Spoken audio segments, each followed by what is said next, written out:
Who made his rise harder? Who stayed silent? And what did Sidney survive behind that famous calm?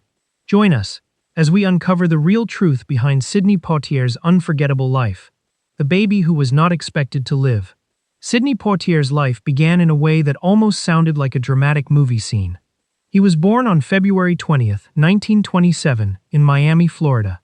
But Miami was not really the family home. His parents, Evelyn and Reginald James Poitier, were Afro-Ahan farmers from Cat Island in the Bahamas. They owned a tomato farm and traveled to Miami to sell tomatoes and other produce. His father also worked as a cab driver in Nassau. Sidney was the youngest of 7 children, and his birth came as a shock. He arrived 2 months early in Miami and was not expected to live. But his parents stayed 3 months. Cans nursed him back to health. That birth gave him United States citizenship. But his heart was formed in the Bahamas. Some people believe the Poitier family had roots that went back to Haiti and to runaway slaves who built free communities in the Bahamas. Whether that story was spoken as family history or wider belief, one thing was clear. Sidney came from people who knew survival. He lived on Cat Island until he was 10 years old. Then his family moved to Nassau, and his world changed. For the first time, he saw cars.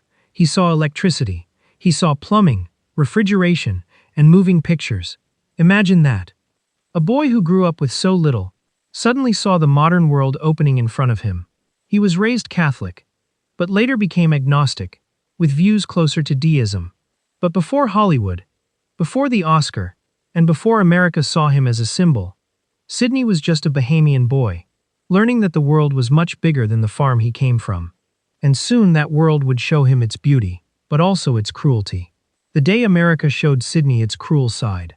When Sidney was 15 in 1942, his family sent him back to Miami to live with his brother's large family. But Florida was not like Cat Island. In the Bahamas, he had not grown up seeing himself